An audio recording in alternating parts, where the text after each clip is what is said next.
Жана адамдын денеси каны урматтуу деп өтүк бе? Бул боюнча пайгамбар Мухаммад алейхиссалам Мадинага көчүп келген кезде мисалы өтө сыйлуу адам келатат, Россиядан дейли бир атайын татар туугандардан мусулманчылык бир өкүл келатат, же бир өтө кадыр бартуу адам келатат десе, ушул шаардын ичине ар бир адам тозо бербейт экен да ошону. Эмне кылат экен, арасынан бирөө экөө чыгат экен, мен тозуп алайын деп, бойдогудай деп. Ошол сыяктуу баягы мен тозуп алайын пайгамбарды деп Абу Айып Аль-Ансари радиаллаху анху сахаба билесиздер. Туркияда канчалаган ачылыштар жасаган өтө мыкты киши болгон. Мына ушул сахаба өзү жаш, жаңы үйлөнгөн сахаба болгонуна карабастан пайгамбар Мухаммад алейхиссаламды эмне кылган? Тозуп алган, жана үйү 2 кабат болгон. 2 кабат үйүнө келгенде пайгамбарыбыз айтат, жогорку кабатка чыгыңыз, 2-нчи кабатка десе, пайгамбарыбыз айтат, жок, мен астыңкы кабатта эле боло берейин дейт.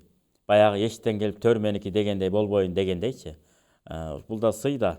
Анан макул деп анан экөө үстүнө чыгат.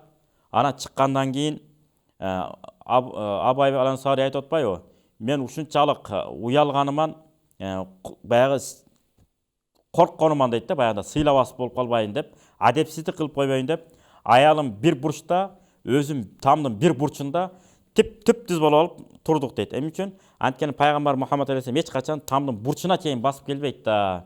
Эгерде үстүнө мынтип басып жүргөн болсок, кокус пайгамбарда басып жүргөн болсо, биздин таманыбыз пайгамбардын башынын үстүнө коюлуп калбасын деп адепсиздик кылып койбойлу деп экөө эмне кылган? Бурч-бурчта таң арттырышат.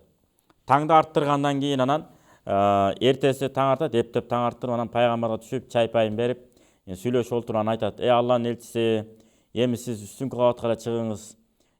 Биз түнү менен уктай алган жокпуз" дейт. Эмнеге десе, сиз кокус нары бери басып жүргөн болсоңуз, биз үстүңүздө басып жүрсөк, биздин бутубуздун таманы сиздин төбөңүзгө, баш жаңыңызга туура келип калбасын деп, баса албай калдык, уктай алган жокпуз. Сиз андан көрө үстүнө чыгыңыз, биз астыңкы кабатта эле бололучу дегенде, пайгамбар жылмайып күлүп, эмне дейт? Макул анда деп үстүнкү кабатка чыгат ошондо.